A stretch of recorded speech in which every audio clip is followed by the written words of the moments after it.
నిర్వహిస్తున్నటువంటి రిలే దీక్షలు ఈరోజు 26వ రోజు చేరుకోవడం జరిగింది. దీన్ని దృష్టిలో ఉంచుకొని యాజమాన్యాన్ని మరియు ప్రస్తుతం ఉన్న గవర్నమెంట్ని డిమాండ్ చేస్తూ ఉన్నాం. బీఆర్ఎస్ పార్టీ తరఫు నుంచి అనేక సార్లు మా పెద్దలు పార్టీ రాష్ట్ర ప్రధాన కార్యదర్శి డాక్టర్ ఆర్ఎస్ ప్రవీణ్ కుమార్ గారు మీకు ఇళ్ళవేళ మీకు అందుబాటులో ఉండి మీ ఏ డిమాండ్కైనా మేము మీ వంతు సహకారాలు అందిస్తూనే ఉన్నాం.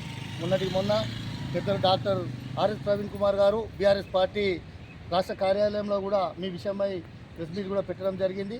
మరియు అతి త్వరలోనే ఈ దీక్ష శిబిరాన్ని కూడా సందర్శించి మీకు పూర్తి మద్దతు తెలియజేయడానికి పార్టీ ఇళ్ళవేళ మీకు అందుబాటులో ఉంటుంది. అదేవిధంగా అధికార కాంగ్రెస్ పార్టీని అడుగుతూ ఉన్నాం, అయ్యా ఎమ్మెల్సీ గారు మీరు అధికార పార్టీ ఎమ్మెల్సీగా ఉండి ఇక్కడ చేరికల కమిటీనే చేర్పిస్తారు తప్ప మా ఫ్యాక్టరీలో మాత్రం మా నిరుద్యోగులని స్థానిక నిరుద్యోగులని చేర్పించే శ్రద్ధ లేదు మీకు. అసలు మీరు ఇక్కడ వ్యక్తి కాదా అనేది మాకు కూడా సందేహం వ్యక్తమవుతూ ఉన్నది. మీరు స్థానికులు అని చెప్పుకుంటూ ఉన్నారు.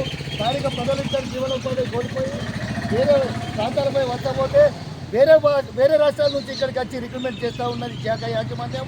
ఇంతవరకు మీరు మీ కాల పరిమితి పూర్తిగా వస్తున్నా కూడా కానీ ఇక్కడ కార్మికులు ఉపవాస దీక్షలు చేసుకుంటూ అన్ని సంఘాలు కూడా వాళ్ళ సంపూర్ణ మద్దతు తెలిపిన మీరు కనీసం మొన్న మీ వచ్చిన రాష్ట్ర ముఖ్యమంత్రి కానీ స్థానిక మంత్రి సహచరులు కానీ ఈ విషయాన్ని మీరు వాళ్ళ దృష్టికి తీసుకువెళ్ళకపోవడం దాన్ని అంతర్యం ఏంటని ఈ సందర్భంగా అడుగుతూ ఉన్నాం. యాజమాన్యాన్ని కూడా డిమాండ్ చేస్తున్నాం, బిడ్డ మీ ఇన్ని రోజులు 26 రోజులు కాదు 126 రోజులైనా కూడా దీక్షని ముగించే సమస్య లేదు. వీరికి అన్ని పక్షాల మద్దతు కూడా కూడగట్టి మా పార్టీ కూడా వీళ్ళకి 24 గంటలు అందుబాటులో ఉంటుంది.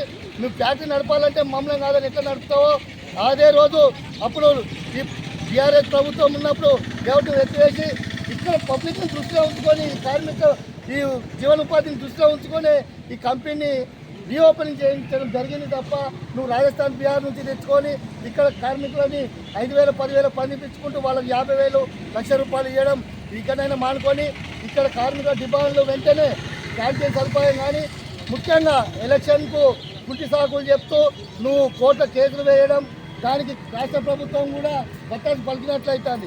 అయ్యా రాష్ట్ర ప్రభుత్వ ప్రతినిధిగా ఉన్న ఎమ్మెల్సీ గారు ఈ కంపెనీ మేనేజ్మెంట్ కార్మికుల ఎలక్షన్ కావాలని అన్ని సంఘాలు ఏర్పడి ఒక ఎలక్షన్ కావాలి మాకు కార్మిక సంఘాలని లేబర్ కమిషన్ కోరితే వాళ్ళు సానుకూలంగా ఉన్నా మీరు మాత్రం అపోజిషన్గా మీ గవర్నమెంట్ తోటి ఎలక్షన్ వద్దా కావాలనేది కాకుండా వద్దనే దిశగా మీరు కోర్టులో వాదిస్తూ ఉన్నారు. ఇది ఎంతవరకు కరెక్టు?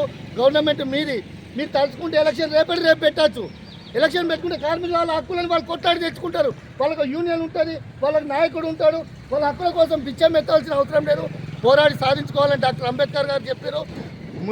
ఎక్కడైతే లేబర్ కోడ్ అమలు పరిచయంలో డాక్టర్ బిఆర్ అంబేద్కర్ గారు అదే లేబర్ కోడ్ మేము అమలు చేయమని అడుగుతాను కానీ గొంతమ్మ కోరికలు కోరతలేము. కాబట్టి వెంటనే ఎమ్మెల్సీ గారు దీన్ని చొరవ తీసుకొని కాగజ్ నగర్ పట్టణ ప్రజల బాధల్ని దృష్టిలో పెట్టుకొని మీరు ప్రభుత్వం మీద ఒత్తిడి చేసి మీరు కూడా ఈ ఎలక్షన్ మేనేజ్మెంట్ తోటి మాట్లాడి ఎలక్షన్ వెంటనే జరిపించే ఏర్పాట్లు చేయకపోతే మా నిరసన కార్యక్రమం మీ ప్రభుత్వం మీద కూడా కొనసాగుతాయని ఈ సందర్భంగా తెలియజేస్తూ మీకు మేము ఎల్లవేళ మీకు అందుబాటులో ఉంటాం. మీకు ఏ కష్టం వచ్చినా పార్టీ తరఫున మేము పూత పెట్టడం మీకు దూరంలో ఉంటాం. మీకు ఒక ఫోన్లో సందర్భంగా మిమ్మల్ని మేము చేరుకుంటామని తెలియజేస్తూ ఈ అవకాశం ఇచ్చిన జేసీ నాయకులకు మరియు మిగతా సభ్యులకు ముఖ్యంగా వాళ్ళు ఆశా కార్యకర్తలు ఎన్నెళ్ళని కూడా లెక్క చేయకుండా వచ్చినందున సోదరి మనులకు కూడా ప్రత్యేకంగా ధన్యవాదాలు తెలియజేస్తూ జై తెలంగాణ, జై ఆర్ఎస్పీ.